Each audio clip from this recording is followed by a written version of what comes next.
다음 주일 교회 설립 기념주일과 총동원 전도주일을 앞두고 오늘 또 전도에 대한 말씀을 듣도록 하겠습니다. 사랑하는 여러분, 사람들은 누구나 기쁜 소식을 들으면, 또 기쁜 일이 있으면 그 소식을 다른 사람에게 전달하려고 합니다. 예를 들어서 재수, 삼수를 하던 아이가 하나님의 은혜로 원하는 대학에 합격을 하면 여러분, 그 소식을 누구에겐가 알리고 싶지 않겠습니까? 사랑하는 자녀가 혼인을 치른 지 10년이 넘어가는데도 자식이 없다가 사랑하는 자식이 세상에 태어나면 그 부모와 그리고 양가의 할머니, 할아버지는 그 기쁜 소식을 다른 이웃들에게, 친구들에게 전하고 싶지 않겠습니까? 원하던 직장에 취직을 하고 자기가 바라던 배우자를 만나 혼례 치를 날짜를 정하고 난 이후에 그 기쁜 소식을 누구에겐가 전하고 싶은 것은 사람의 마음이라고 생각을 합니다. 그런데 오늘 열왕기하 6장 하반부인 24절부터 마지막 절까지, 그리고 7장의 말씀을 쭉 연결해 보면 이런 얘기가 나옵니다. 한 도시에 굶주림을 끝낼 놀라운 소식이 전해졌는데도 불구하고 한때 그 소식을 전하지 않고 망설이던 사람들이 있었습니다. 구체적으로 말씀을 드리면 이런 이야기입니다. 아람, 곧 시리아의 군대가 이스라엘의 사마리아 성을 에워쌌습니다. 큰 기근이 성 안에 찾아오게 된 것이지요.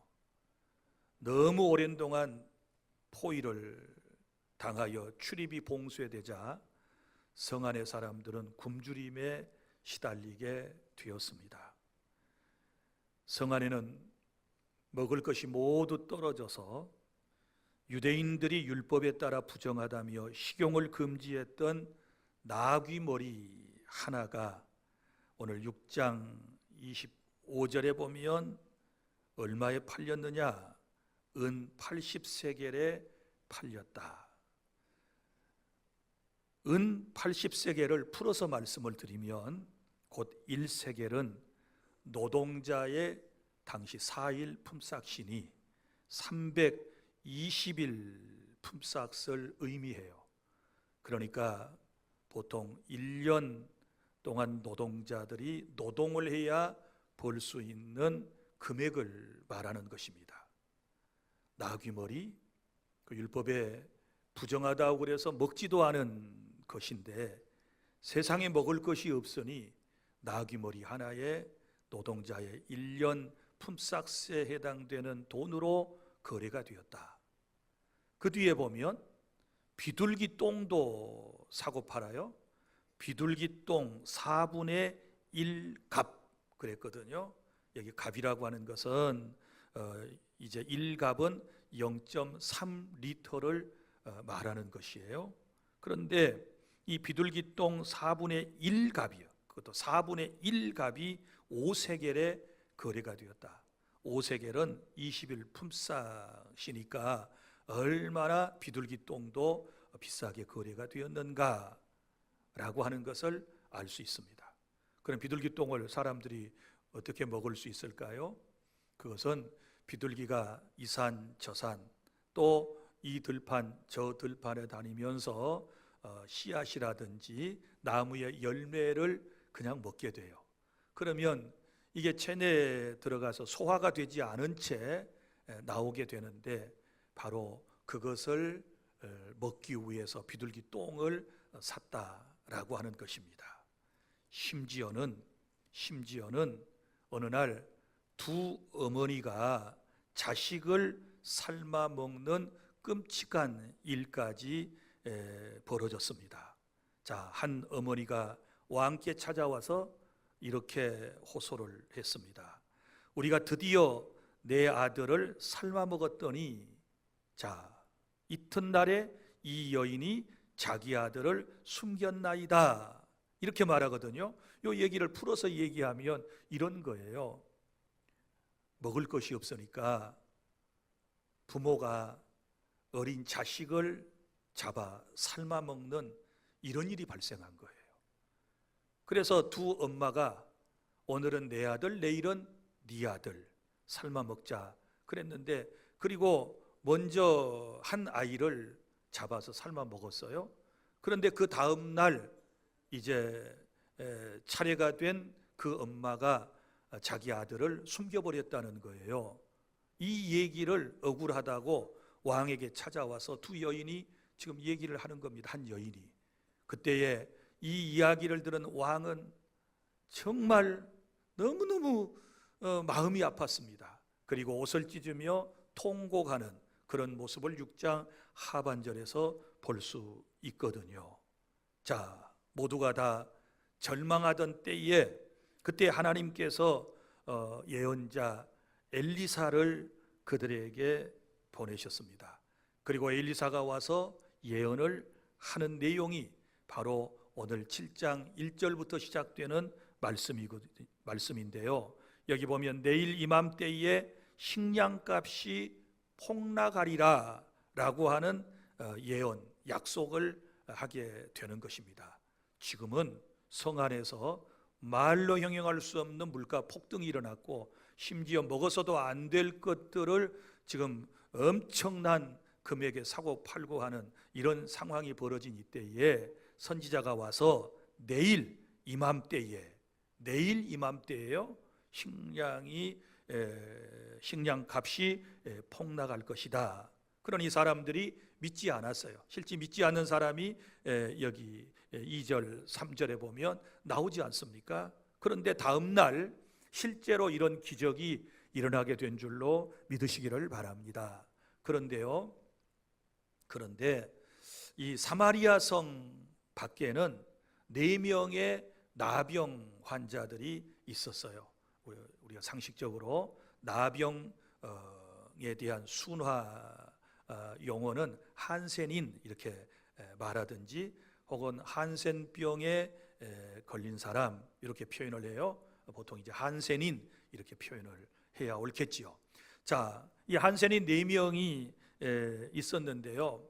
오늘 말씀에 보면 이 사람들이 우리 여기 있어도 굶어 죽고 성 안에도 들어갈 수 없고, 그러니 차라리 아람의 군대에 우리가 항복을 하자.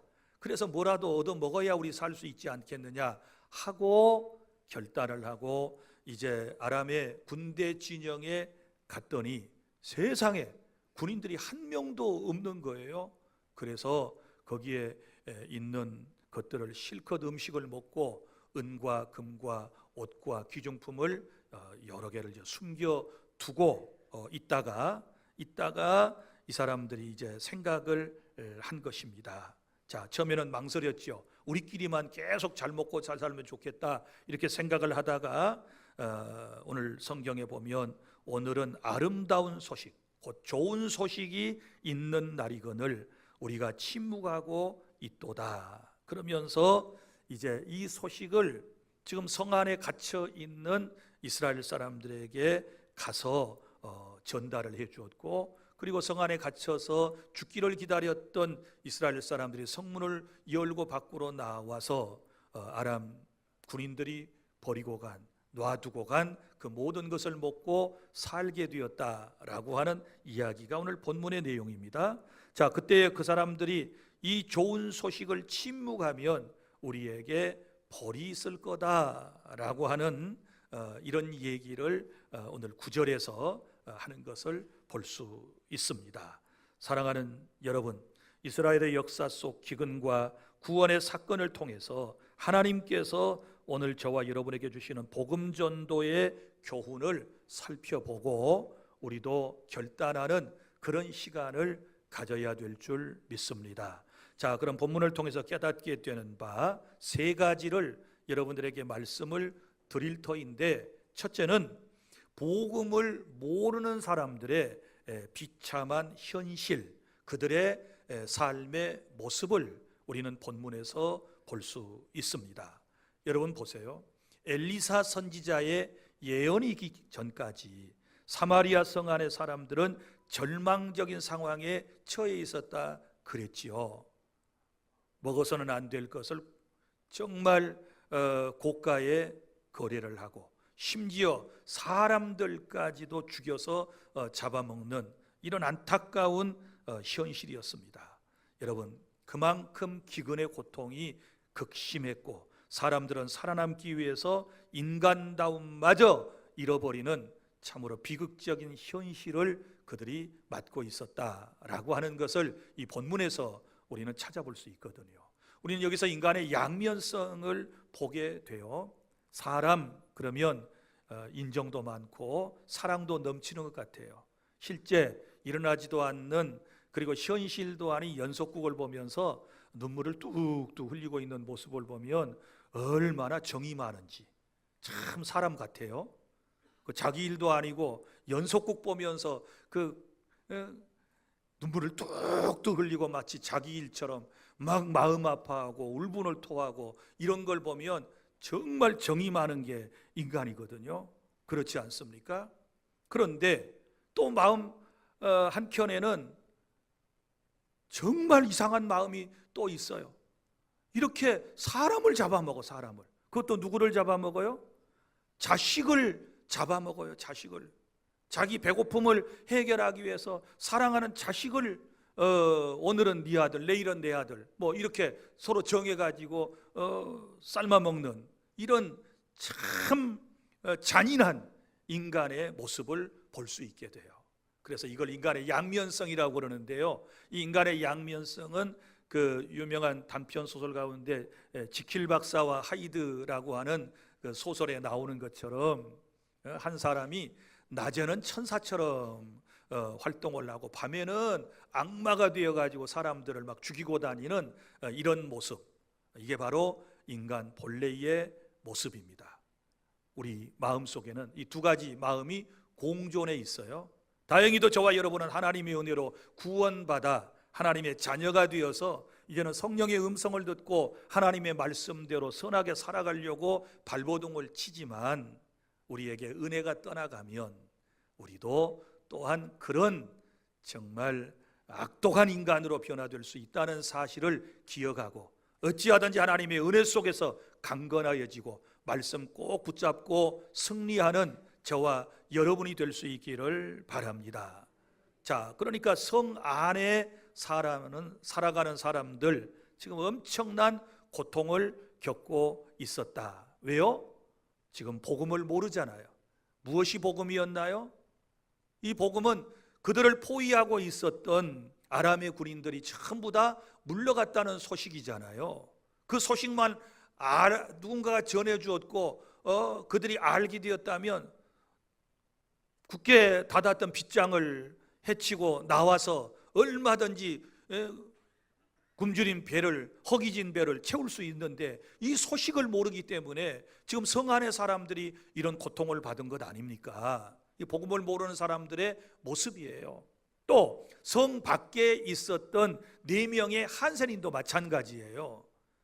자신들이 그 삶의 현장을 직접 목도하기 전까지는 그들도 그 사실을 몰랐기 때문에 그들도 역시 어려움 가운데 버려져 있었던 겁니다. 여러분, 나병, 한센병이라고 하는 것은요, 여러분이 잘 아시는 것처럼 피부가 썩어져 들어가는 무서운 병이에요. 그래서 구약의 율법에서조차도 레위기 13장 46절에 보면 그들은 부정한 사람으로 취급이 되어서 공동체에서부터 그들은 쫓겨나서 살아야 했던 것입니다. 이렇게 참으로 안타까운 사람들이었어요. 그들은 병고에 시달렸습니다. 누군들 여러분 병을 앓다가 비참하게 죽기를 원하는 사람이 어디 있겠습니까? 그리고 병 가운데서도요, 이 병은 어떤 병이에요? 손가락이 문드러지고 코가 문드러지고 모든 뼈들이 막 녹아져 들어가는 그런 질병을 의미하지 않습니까? 여러분, 그래서 율법에서조차도 이 사람들을 격리하도록 그렇게 명한 거예요. 그래서 여러분들이 이 한센인들의 실상을 이해를 하려면 그 영화 가운데 배너라고 하는 걸 보면 유다 배너라고 하는 주인공의 그 가족들이 이 나병에 감염이 되어 가지고 그 동굴에서 이렇게 살아가는 그런 모습을 볼 거예요. 엄마도 누이도. 그래서 이제 유다 베너가 그 골짜기로 내려가서 그들을 만나고 또 그 골짜기 밑에 사람이 내려가면 이제 부정한 사람과 섞이는 거니까 안 되기 때문에 음식을 이렇게 줄을 달아서 내려주는 그런 모습도 여러분들이 보셨을 거예요. 실제 율법에 보면 여러분 이렇게 정하고 있어요. 이 나병의 감염이 딱 돼서 이제 한센이라고 하는 판정이 딱 나면 그때부터 이제 동네에서 나와야 돼요. 가정에서 나와야 돼요. 아무리 사랑하는 가족들이라도 헤어져야 돼요. 아무리 가까운 이웃 친척이라도 헤어져야 돼요. 그리고 외딴 곳에 동굴 같은 데서 이렇게 살아야 되는데 가끔 어쩌다가 사람이 사는 이런 마을로 오게 되면 율법에서는 윗입술을 다 천으로 이렇게 가리고요. 항상 건강한 사람과 몇 미터씩 떨어져 다녀야 돼요. 그런데 상대방이 내가 한센이라는 걸 모르면 자기가 말해줘야 돼요. 나는 부정합니다. 내 곁에 오지 마세요 하고 알려줘야 할 의무가 있는 거예요. 그러다가 이제 한센인들을 적대시하는 사람들은요, 돌로 막 때리면서 사람을 쫓아내고 심지어 죽이기까지 하는 이런 모습들을 우리가 볼 수 있거든요. 이게 율법이 그렇게 말하고 있는 거예요. 그런데 여러분 보세요. 이 사람들은 병고로 그리고 또 굶주림으로 그리고 사회로부터 소외된 상황에서 죽기만을 기다리는 절대 소망이 없는 그런 인생들의 모습을 우리에게 보여주고 있는 것입니다.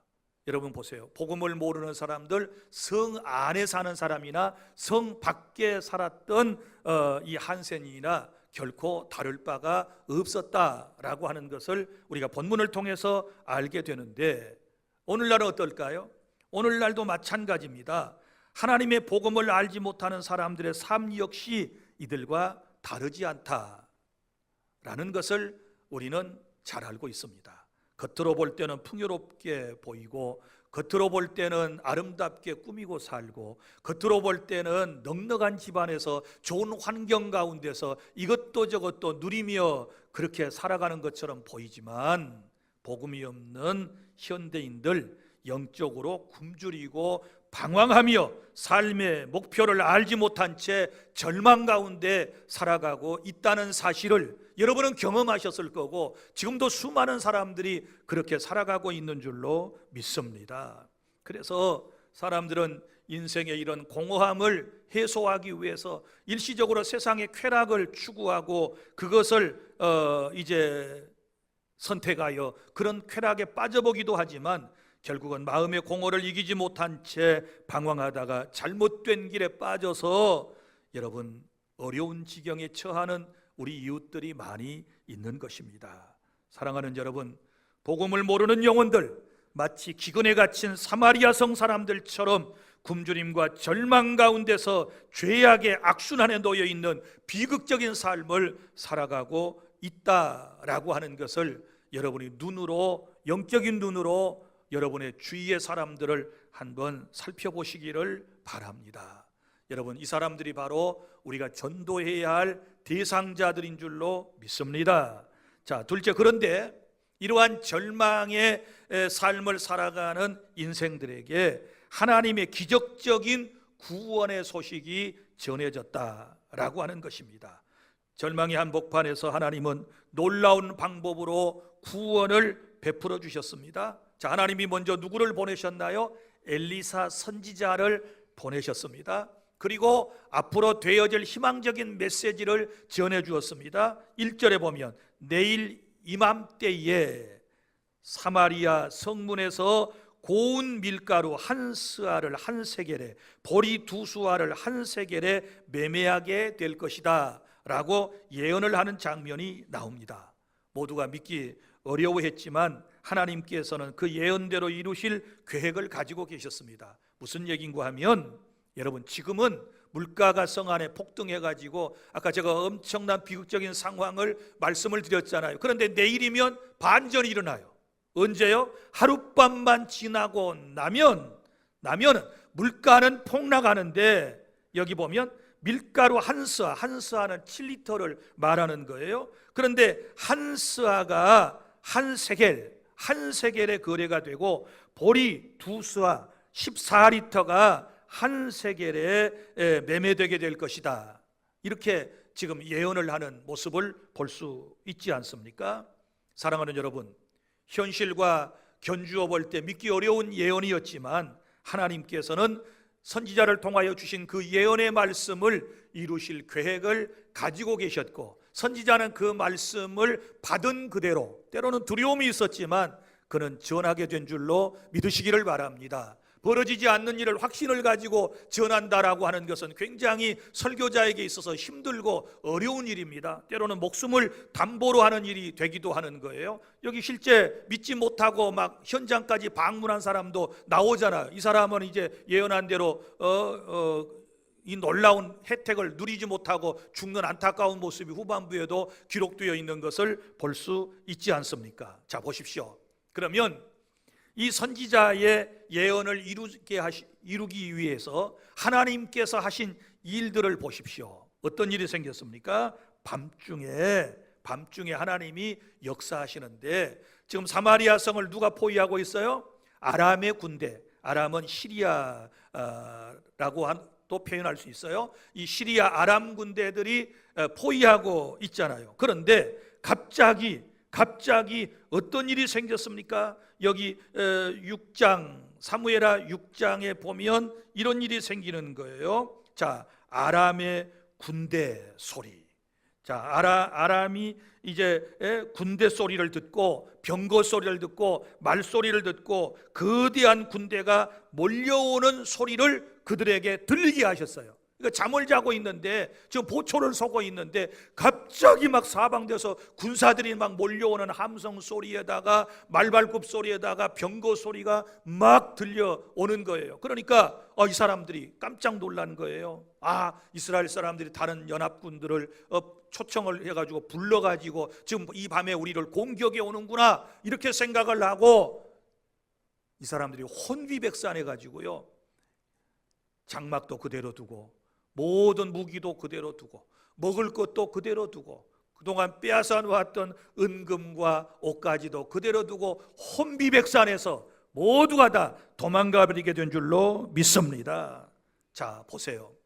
상상하지도 못했던 일을 우리 하나님께서 행하시고 성 안의 사람을 구원해 내시는 놀라운 역사적 현실을 우리는 지금 듣고 있습니다. 사랑하는 성도 여러분, 이게 하나님의 놀라운 은혜이고 하나님의 능력이라고 하는 사실을 믿으시기를 바랍니다. 아무도 상상하지 못할 방법으로 하나님께서 갑자기 원수들을 물리치시고 풍성한 양식을 성 밖에 사는 한센인들에게, 그리고 성 안에서 굶주려가고 있던 이스라엘 사람들에게 하나님께서 예비해 주신 줄로 믿으시기를 바랍니다. 한순간 전까지만 해도 굶어 죽을지 모르는 절망적인 상황에 있는 이 사람들이 이제는 배불리 먹고도 남을 놀라운 구원을 하나님의 은혜로 받게 된 줄로 믿으시기를 바랍니다. 사랑하는 성도 여러분, 이는 마치 예수 그리스도 안에서 우리가 받은 구원과도 같은 것입니다. 인류는 죄와 죽음의 권세에 사로잡혀 희망 없이 절망 가운데서 살아가고 있었습니다. 성 안의 사마리아 사람처럼 성 밖의 한센인처럼 우리는 그렇게 살아가고 있었습니다. 그런데 우리 하나님께서 오래전부터 선지자를 보내셨습니다. 그리고 그 선지자를 통하여 희망적인 예언, 메시지를 우리에게 들려주시기를 시작했습니다. 때가 되면 내가 메시아 구세주를, 구원자를 너희에게 보내서 너희들을 저 죄와 절망 가운데서, 사망 가운데서 구원해 내 주실 것이다, 이렇게 예언해 주셨거든요. 믿습니까? 그리고 이 예언에 따라 때가 되어서 하나님은 독생자 예수 그리스도를 이 땅에 보내주셨고, 예수님께서 사람의 몸을 입고 이 세상에 오셔서 십자가에서 우리의 죄값을 대신하여 치러주시고 사망 권세를 이기시고 사흘 만에 다시 살아나심으로써 우리에게 영원한 생명을 주시고, 예수 그리스도의 십자가 부활, 이 놀라운 은총을 통하여 사망과 사탄의 권세를 다 이겨버려 주신 줄로 믿으시기를 바랍니다. 할렐루야.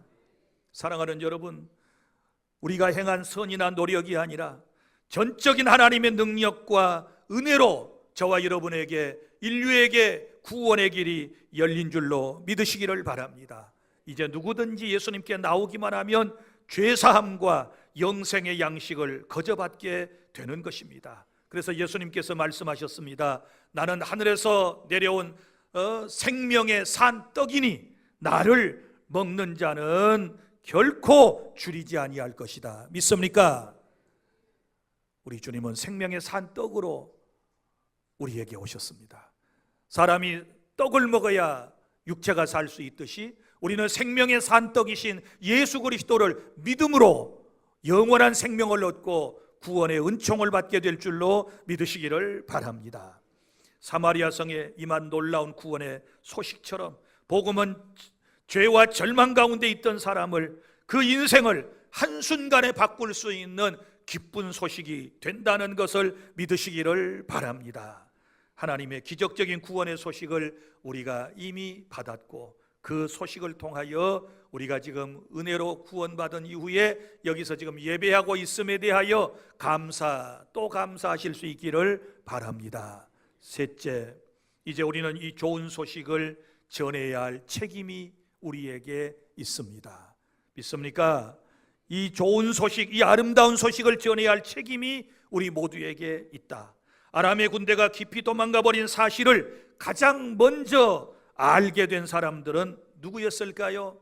다름 아닌 성문 밖에 한센인 네 분이었습니다. 그들은 갑자기 찾아온 풍요 앞에서 먹을 것과 재물을 한참 자기들끼리만 즐겼던 모습을 볼 수 있습니다. 그러나 곧 양심의 가책을 느끼고 그들은 서로 이렇게 말했습니다. 우리가 이렇게 해서는 아니 되겠도다.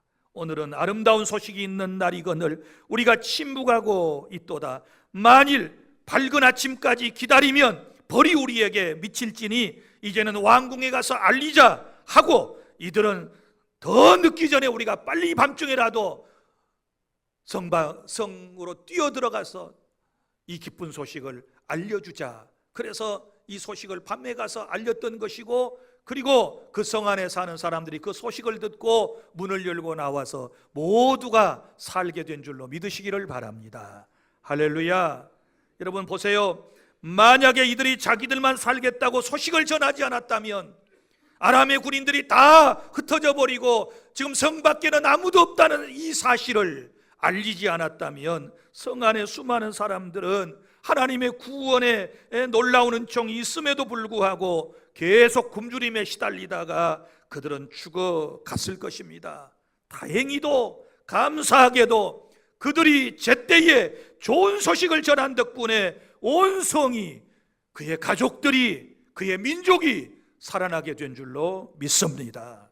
오늘 이 사건은 저와 여러분에게 복음 전파의 책임이 얼마나 중요한지를 깨닫게 해주시는 말씀인 줄로 믿습니다. 우리도 한때는 영적으로 생각해 보면 나병 환자와 같이 죄로 병들고 소망이 없었던 사람들이었지만 하나님의 은혜로 복음의 잔치를 이미 맛본 사람이 되었다는 사실을 생각하면 너무 감사한 거예요.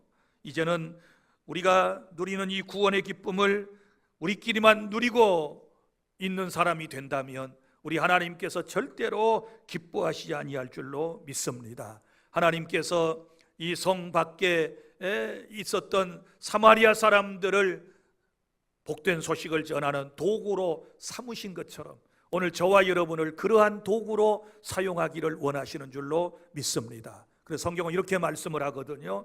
미련한 자를 택하셔서 지혜 있는 자를 부끄럽게 하신다. 아멘.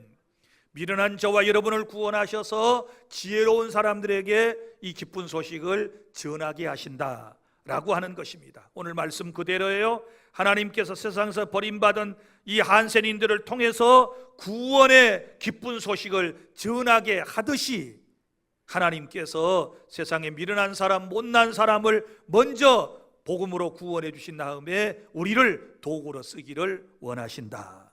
믿습니까?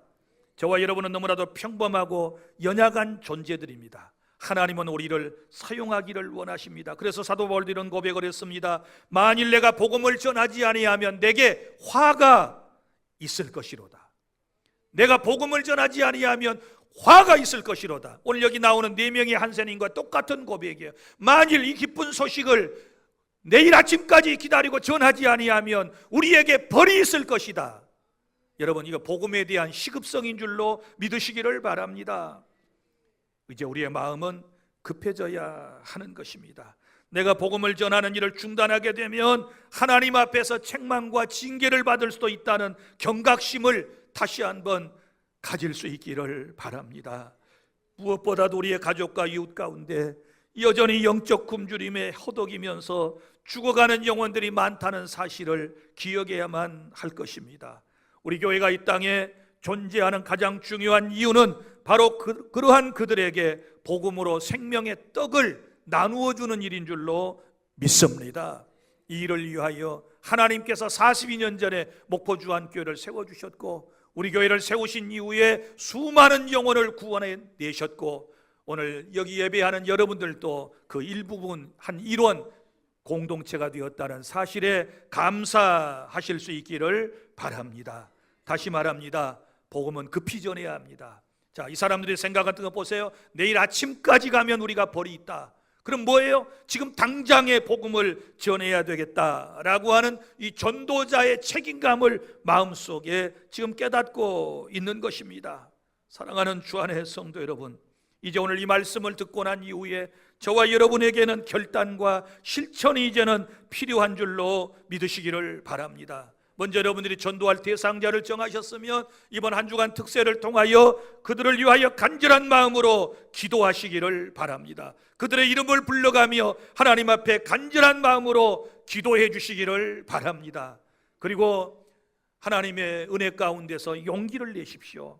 그리고 용기 있게 복음을 들고 나가서 이 기쁜 소식을 죽어가는 사람들에게 전해 주시기를 바랍니다. 위로가 필요한 사람들에게는 위로의 말을 전해 주시기를 바랍니다. 힘들어하는 사람들에게는 용기의 말을 전해 주시기를 바랍니다. 다 성 안에서 죽어가는 사람들에게 이제 저 원수들은 다 물러갔다라고 하는 이 소식을 전했던 것처럼 이제 죄와 허물과 그리고 저 사망에게 붙잡혀서 죽어가고 있는 우리 형제자매들에게 예수 그리스도의 자유의 복음, 이 기쁜 소식을 전해 주시기를 바랍니다. 그리고 다음 주에는 누군가를 여러분이 초대해 주시고 그분들과 함께 이 예배의 자리에서 영광스러운 예배로 하나님께 영광 돌려 주실 수 있기를 바랍니다. 사랑하는 여러분, 전도는 거창한 일이 아닙니다. 사랑으로 좋은 소식을 전하고 나누는 것을 의미하는 것입니다. 때로는 우리의 작은 초청과 한마디의 간증이 굶주린 영혼에게 생명의 빛을 비추는 통로가 될 줄로 믿습니다. 말하기 힘들지요, 어렵지요. 그러나 내가 말해야 누군가가 삽니다. 믿습니까? 내가 말하지 아니하면, 내가 전해주지 아니하면 성 안의 사람 죽습니다. 내가 말해주지 아니하면 우리 가족 죽습니다. 내가 말해주지 아니하면 여러분 인류는 모두 죽습니다. 우리가 속히 전해야 할 복음이 바로 예수 그리스도의 복음인 줄로 믿으시기를 바랍니다. 6월 15일 전도주일에 하나님께서 우리 각자에게 주신 복음 전도의 사명을 다시 마음에 새기고 순종으로 옮겨주시기를 바랍니다. 사마리아 성의 한센인들처럼 우리만 누려서는 안 되겠구나, 나만 누려서는 안 되겠구나 하는 이런 마음을 가지고 받은 바 구원의 은혜를 세상에 전하는 저와 여러분이 될 수 있기를 바랍니다. 사랑하는 성도 여러분, 좋은 소식을 전하는 일에 침묵하지 않는 우리 모두가 되기를 다시 한번 여러분에게 부탁을 드립니다. 하나님께서 우리 전도의 발걸음을 인도하시고 능력의 주님께서 우리와 늘 동행하시고 우리가 해야 할 말을 우리의 입에 담아주시고 우리가 떠듬떠듬 그리고 잘 표현하지 못하는 복음이라 할지라도 성령이 역사하셔서 상대방의 마음을 움직여 주시고 그 사람을 주님께로 인도해 주시는 은혜가 있게 될 줄로 믿습니다. 복음성가 가운데 이런 찬송이 있습니다. 죄악된 세상을 방황하다가 천국과 지옥도 나는 몰랐네. 고집대로 영죽을 험한 세상이 왜 그리 더러운지 이제야 아네. 예수를 만나고 난 다음에 고백하는 것입니다. 예수님을 만나고 난 다음에 이런 고백을 합니다. 이제 내가 주님을 만났으니 이 기쁜 소식을 불 속에라도 들어가서 세상에 널리 전하겠습니다. 이 기쁜 소식, 이 사랑을 널리 전하겠습니다 라고 하는 찬양입니다. 함께 부르겠습니다.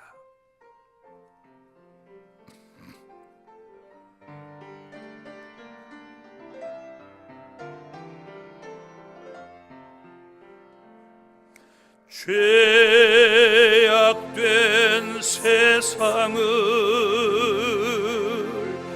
방황하다가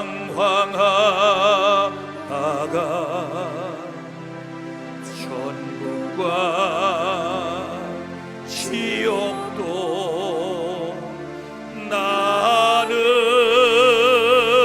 몰랐네. 고집대로 영죽을 험한 세상이 왜 그리 더러운지 이제야 아네. 불 속에라도 들어가서 불 속에라도 들어가서 세상에 널리 전하리. 주의 사랑은 당자를 살려준 주님 말씀에 죄인의 두 다리 묻어 두었네. 아들이여 일어나 내 손을 잡고 남은 몸 모든 영혼 바치라네. 불 속에라도 들어가서 불 속에라도 들어가서 세상에 널리 전하리. 주의 사랑은 골고다 언덕길 오르신 예수 교수할 일꾼들 찾아 부르네. 거친 바다 험한 산 피가 맺혀도 십자가 내가 지고 끝내이기리. 불 속에라도 들어가서 속에라도 들어가서 세상에 널리 전하리. 주의